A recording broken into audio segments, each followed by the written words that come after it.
Hello everyone, my name is Manju Saraswat and I am again with you.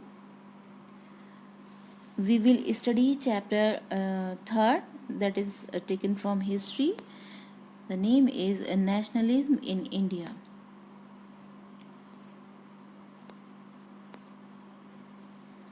As I have already told you, we will study this chapter into two parts. In first part already we have studied two topics in two videos: impact of the First World War, the ideas of Satyagraha Rowlatt Act, Jallianwala Bagh Massacre, and the Khilafat movement, why NCM in towns. And in the third video we will study about the rebellion in countryside, Swaraj in the plantation. Rebellion in countryside, here we are talking about the कि NCM के साथ साथ जो था ये यहाँ पर दूर दराज के एरिया में, गांव देहात के एरिया में, कंट्री साइड में ये जो रिबेल हो रहा था, ये किस टाइप का रिबेल है, आइए चलिए देखते हैं। Rebellion in country side. आइए अवध मूवमेंट के बारे में देखते हैं सबसे पहले कि अवध में ये जो मूवमेंट हुआ था इसके बारे में कि ये जो मूवमेंट था ये पीजेंट्स के द्वारा ये मूवमेंट किया गया था अवध में। और यहाँ पर ये जो पीजेंट्स हैं उन्होंने किसके अंडर में ये मूवमेंट किया था? बाबा रामचंद्र के मूवमेंट अंडर में किया था। ये एक सन्यासी भी थे, है ना, फिजी में, और एक ये है इंडेंचर्ड लेबर रहे हैं जिसको हम बंधुआ मजदूर कहते हैं ना। तो movement here was against Talukdar. यहाँ पर जो मूवमेंट था वो ताल्लुकदार, जमींदार वगैरह जो हुआ करते थे उनको उनके अगेंस्ट हुआ है। ठीक है, तो यहाँ पर हम देखेंगे कि यहाँ ये जो पीजेंट्स हैं वो किस चीज़ की डिमांड कर रहे हैं कि भाई प्रॉब्लम क्या थी इनको, कि इनको जैसे आपको पता है ये ताल्लुकदार वगैरह के ख़िलाफ़ जो लैंडलॉर्ड के ख़िलाफ़ जो मूवमेंट किया गया है, एक्चुअली ये लोग क्या करते थे कि पीजेंट्स के पास अपनी ज़मीन तो होती नहीं थी, तो लैंडलॉर्ड की ज़मीन पर ये क्या करते थे, तो ये जो लैंडलॉर्ड्स थे इनसे ना रेंट लिया करते थे। तो और ऊपर से इनकी कोई सिक्योरिटी नहीं होती थी, इनसे कभी भी ज़मीन ले ली जाती थी और ऊपर से इनसे रेंट भी लिया करते थे। तो वो जो रेंट था और भी बहुत सारी जो ड्यूटीज़ ली जाती थी वो बहुत ज़्यादा था। तो पीजेंट्स जो थे हैड टू डू बेगार, तो उनको यानी कि फ्री जो वर्क किया करते हैं। बेगार का मतलब यहाँ पे क्या है कि वो उस लेबर से है जो कि वो जो अपने जो मालिक हैं उनके लिए विदाउट पेमेंट किया करते हैं। ठीक है, and work at the landlords a farm without any payment as tenants they had no security of tenure. यहाँ पर उनके पास उनकी कोई सिक्योरिटी भी नहीं थी टाइम पीरियड की, भाई उनसे कभी भी ज़मीन ले ली जाती थी। Regular evicted to so that they could acquire so right over the leased land. और यहाँ पर हम देखेंगे कि जो मूवमेंट किया है किसने, पीजेंट्स ने, वहाँ पर उन्होंने कुछ डिमांड्स रखे हैं अपनी। यहाँ पे अवध का जो आपको सीन दिखाया जा रहा है, as you can see Awadh is in UP.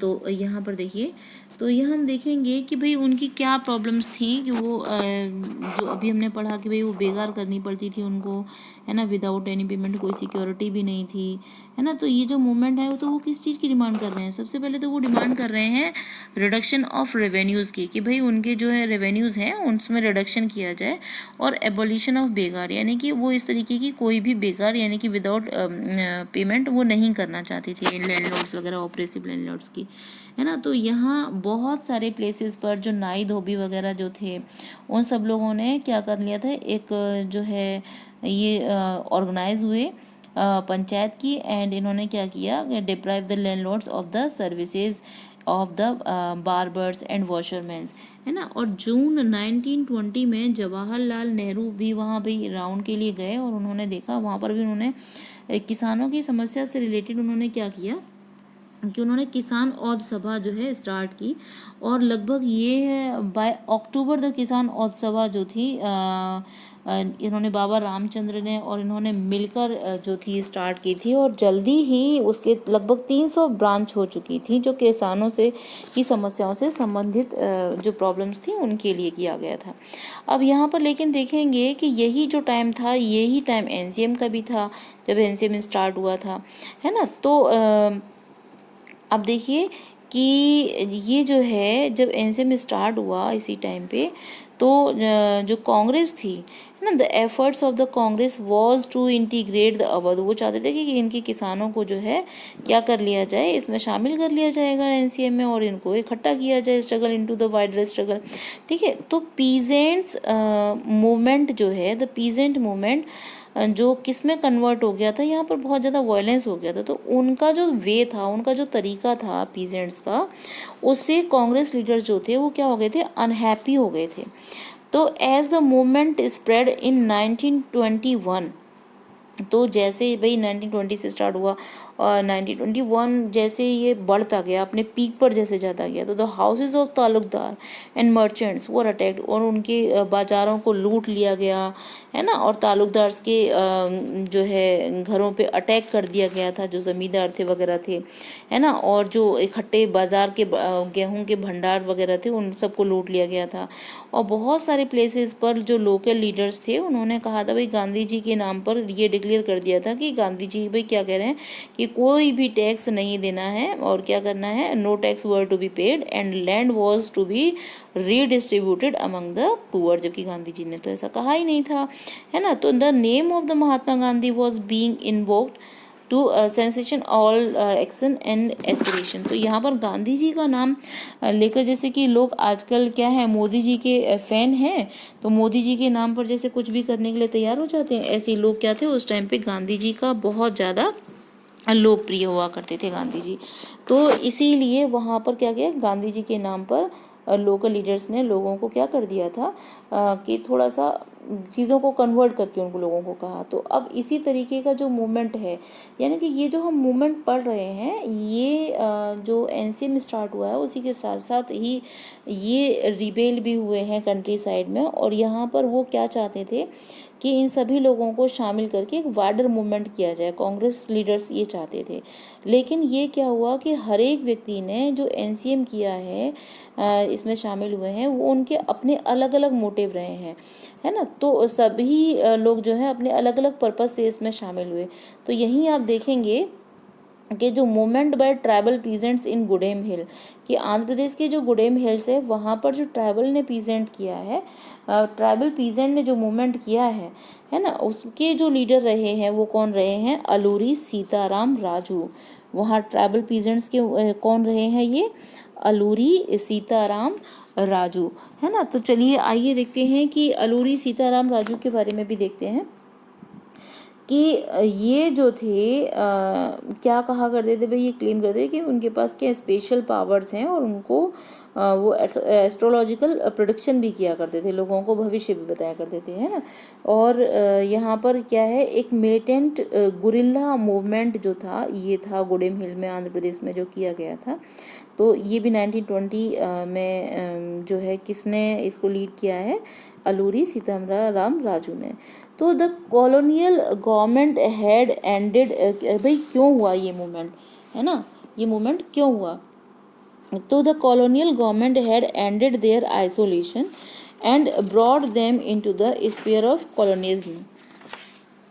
Tribal chiefs were recognized as zamindar as, and Britishers introduced new system of land revenue, taxation of tribal products, and the colonial government introduced the Christian missionaries, money lenders, traders, revenue and farmers at the as middle man among the tribals. तो ये सारी चीज़ें जो थी वो face कर रहे थे, और उनको आपको पता ही है, जैसे बहुत टाइम्स 9 से भी आप लोगों ने पढ़ा हुआ है कि जो क्या कर दिया था कि ब्रिटिश गवर्नमेंट ने फॉरेस्ट में भी प्रोहिबिटेड कर दिया था, उसको डिवाइड कर दिया था। और जबकि जो ट्राइबल्स थे वो डिपेंडेड किस पे थे, फॉरेस्ट पर ही थे, है ना। तो जो मिडिल मैन थे वो took the land of tribal that made the tribals heavily, जिसकी वजह से वो क्या हो गए, कर्जे में हो गए। And colonialism also change their relationship with the forest, as I have told you, they had dependent on the forest for food, fuel, fodder, ये सारी चीज़ों के लिए उनकी तो रिचुअल्स जो थे भी वो भी उसी से कनेक्टेड थे, है ना। They practised shifted cultivation and took new lands when existing the lands gave less produce, and the colonial government changed all this, उसने क्या कर दिया कॉलोनियल गवर्नमेंट ने कि सब कुछ चेंज कर दिया था. It took the forest land. Now the tribal could not gather forest product. They were told not to do cultivation in new lands. They were also um, prevented from grazing their cattle in the forest, and the tribal had to perform begar and unpaid labor. है ना. तो ये सारी चीज़ें थी जो उनकी जो ट्राइबल पीजेंट्स जो थे उनके लिए प्रॉब्लम्स थी. उनकी जो लाइवलीहुड था वो बहुत बुरे तरीके से अफेक्टेड हो रहा था उस टाइम पे. ठीक है. तो यहाँ उनकी समस्याओं को जो व्यक्ति आया लीड किया, उन्होंने अलूरी सीताराम राजू थे. उन्होंने लोगों से प्रॉमिस किया था कि वो उनकी जो सफरिंग्स हैं उनको जल्दी ही एंड कर देंगे. उनके पास स्पिरिचुअल पावर्स हैं, एस्ट्रोलॉजिकल प्रेडिक्शन किया कर सकते हैं, and heal people and could survive even bullet shots, यानी कि उनको कोई गोली नहीं मार सकती थी. Raju talked about the greatness of Gandhi ji. भाई वो गांधी जी की बारे में बात तो करते थे, उनकी ग्रेटनेस के बारे में. ठीक है. लेकिन क्या था कि भाई वो लोगों को खादी पहनने के लिए और जो इस तरीके की ड्रिंक थी उनको सब छोड़ने के लिए तो बोला करते थे. बट ये assert that India could win independence bye violence. लेकिन उनको लगता था कि भाई ऐसा नॉन वायलेंस के थ्रू नहीं जी सकते, कि वायलेंस के थ्रू ही हम इंडिपेंडेंस गेन कर सकते हैं, not by the peaceful method. तो filled with hope and confidence the tribal followed the leader. भाई ट्राइबल पीपल ने अपने लीडर को फॉलो किया. And the Gudem hill attack, उन्होंने क्या किया पुलिस स्टेशन पे अटैक कर दिया और पुलिस जितने भी ब्रिटिश ऑफिशियल्स थे उन सब पे अटैक किया. And carried on guerrilla welfare for achieving Swaraj. और वो जो है स्वराज, अब स्वराज क्यों डिमांड करते थे भाई, स्वराज क्यों चाहते थे? जैसे मैं आपको पहले भी बता चुकी हूँ और आप लोग 9th में भी पढ़ चुके हैं कि स्वराज का मीनिंग सभी के लिए अलग अलग था. तो लोग जो एनसीएम में शामिल हुए थे, है ना, कि एनसीएम के साथ साथ ये जो उन्होंने रिबेल किया था वो स्वराज के लिए किया था. तो स्वराज का मीनिंग सभी के लिए अलग था. ट्राइबल पीपल्स के लिए अलग था, लैंडलेस जो पीजेंट्स थे उनके लिए अलग था. उन सब लोगों की अपनी अपनी डिमांड थी. यहाँ पर ट्राइबल पीजेंट्स को जो जो प्रॉब्लम्स फेस करनी पड़ रही थी, क्योंकि कंट्रोल कर लिया था ब्रिटिश गवर्नमेंट ने इसके ऊपर, फॉरेस्ट के ऊपर, है ना. तो उनकी जो लाइफ थी वो बहुत ज़्यादा सफ़र कर रही थी. तो यहाँ हर व्यक्ति का स्वराज को लेकर अपना अपना अलग अलग मीनिंग था, जो लोग इसमें रिबेल उन्होंने किया सेम टाइम पे. तो इस तरीके से उन्होंने क्या किया, अटैक किया. ठीक है. और लास्ट में इन द लास्ट क्या हुआ कि जो राजू थे, अलूरी सीताराम राजू जो थे वो पकड़े गए. ठीक है. और फिर इस तरीके से 1924 को वो मार दिए गए. और जो है लास्ट में फिर लोग जो थे, ट्राइबल पीपल जो थे, उनको अपना एज अ फोक हीरो के तौर पे याद करते हैं. ठीक है. और वो इस तरीके से हीरो बन गए. ठीक है. एंड अब जो हम मूवमेंट पढ़ेंगे, अब जो हम रिबेल पढ़ेंगे जो वहाँ किया गया था, ये हम पढ़ेंगे प्लांटेशन वर्कर्स के बारे में असम में. ठीक है. तो plantation workers to had their own understanding of Mahatma Gandhi and notion of swaraj. As I have already told you कि सबका स्वराज का मीनिंग जो था सबके लिए अपना अलग अलग था. अब यहाँ पर जो प्लांटेशन वर्कर्स थे उनके लिए फ्रीडम का मीनिंग क्या था, वो ये समझते थे कि भाई now they can move in and out on confined space, क्योंकि जहाँ पर वो वर्क करते थे that was the enclosed area, है ना. और वो एक इनलैंड एमिग्रेशन एक्ट के थ्रू जो थे उसमें वो परमिटेड नहीं थे कि वो टी गार्डन को छोड़कर जो है अपने गांव वापस जा सकें, या बिना किसी परमिशन के वो बाहर आ जा नहीं सकते थे. ठीक है. तो ये प्लांटेशन वर्कर्स के बारे में जिनके बारे में हम बात कर रहे हैं. अब उन्होंने जब एनसीएम के बारे में सुना तो thousands of workers डिफाइड the authorities and left the plantation and headed home. लेकिन हुआ क्या, हुआ ये कि बेचारे जो थे जैसे ही निकले वहाँ से, क्योंकि उस टाइम पे स्ट्राइक चल रही थी, हड़ताल चल रही थी, और चारों तरफ लोग जो थे उसमें उन्होंने स्ट्राइक कर दी थी, है ना. तो उनको स्टीमर वगैरह जो वोट वगैरह नहीं मिल पाई और उनको पुलिस के द्वारा पकड़ लिया गया और बहुत ज़्यादा मारा गया. ठीक है. और वो अपनी डेस्टिनेशन को नहीं पहुंच पाए, है ना. तो ये जो कंडीशन थी ये उनके लिए वाकई में बहुत ज़्यादा एक ख़राब कंडीशन थी, तो वो अपने घरों पे नहीं पहुंच पाए थे क्योंकि रेलवे और स्टीमर्स की जो थी वो स्ट्राइक थी उस टाइम पे। And this gave a chance to the police who captured these workers and punished them and many of them lost their life. तो यहाँ पर उनका एनसीएम को लेकर क्या विज़न था कि भाई वो जो है आप ये समझते थे बेचारे प्लांटेशन वर्कर्स जो थे कि भाई स्वराज जो है, स्वराज वुड कम, स्वराज आएगा और उनकी जो सफरिंग्स हैं वो भी ख़त्म हो जाएंगी और गांधी राज आएगा, है ना। तो यहाँ जो है स्वराज का सभी का अपना अपना अलग अलग नोशन है, सभी का अपनी अलग अलग फीलिंग्स थी, अलग अलग अंडरस्टैंडिंग थी। और ये सब वायलेंस को देखते हुए गांधी जी ने इसको क्या कर दिया, एक बार कॉल्ड ऑफ कर दिया। क्योंकि चोरी चोरा वाला जो इंसिडेंट हुआ है उत्तर प्रदेश में, वहाँ पे बहुत सारे पुलिस वालों को क्या कर दिया गया था, जला दिया गया था।